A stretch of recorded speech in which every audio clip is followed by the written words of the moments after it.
An essential tool to use following a breakup is no contact. No contact. Others consider it as a tool to get your ex back, but the point of no contact is to allow you to heal, to process your emotions, to understand what happened, to nurture yourself, and to learn tools to do relationship and move forward outside the environment in which you were hurt or you got ill. Because when you are sick and you find that you are getting germs from something or something is causing you to be sick, you usually have to avoid that thing or step away from that thing if you are any wiser. That's the same thing with no contact.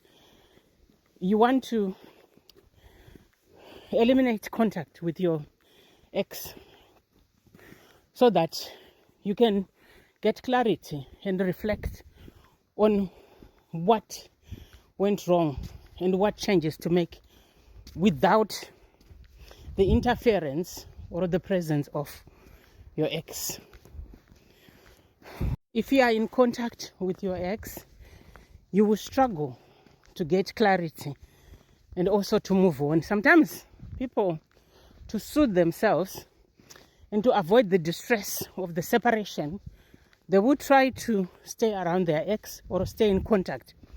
But what you are doing is you are just prolonging the agony. And if someone says they no longer want to be with you, or you have decided you don't want to be with them, stay away from them.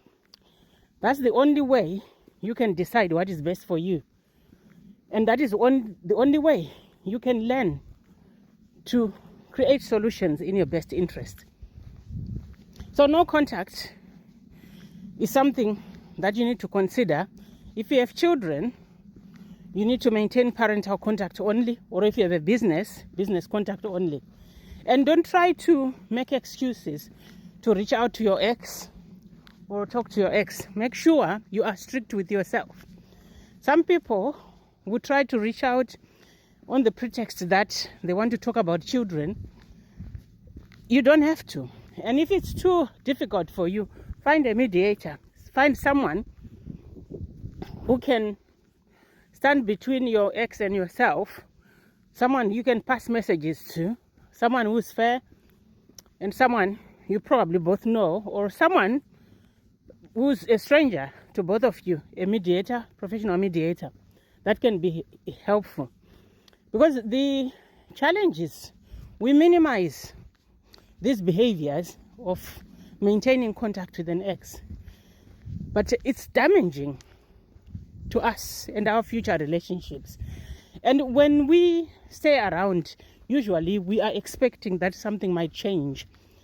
And when nothing changes, we become resentful and we might become aggressive and act out towards this person and harm them in some way, psychologically or even physically, because we are close to them.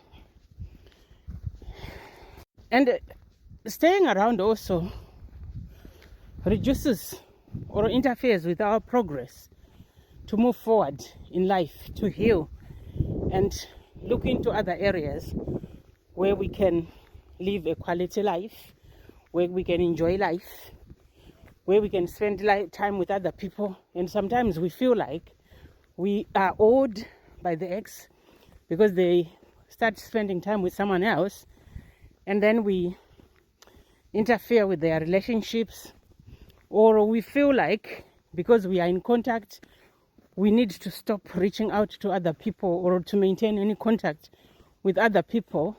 And in that, we simply let ourselves down and prevent ourselves from growing, from moving forward, from meeting people because of someone who's living their life. So discipline is important. This is why you need a self-care habit. This is why you need self-regulation tools. This is why you need community. And this is why you need to help other people. You want to find focus somewhere else, and you want to process your emotions and your why you do certain things, and you want to create solutions to do things differently so that you can improve the quality of your life, so that you can do things differently. This is what is important about no contact. And don't listen to people who tell you that it's childish. No contact isn't childish at all. In fact, it's the most mature thing you can do for yourself, because it's not forever. It's for a period when you are processing your emotions. And what happens sometimes is, during the period of no contact, your ex might come back. You need boundaries about whether you want to maintain the no contact, or you have a plan about what to discuss, which is a topic for another day. That is also important when you break up with someone, because they might come back. A lot of people do come back, but they don't stay. Also because of rushing back, because you haven't processed your emotions, because you haven't done things properly, you haven't followed the steps that I'm going to share with you. So that's it for today. No contact.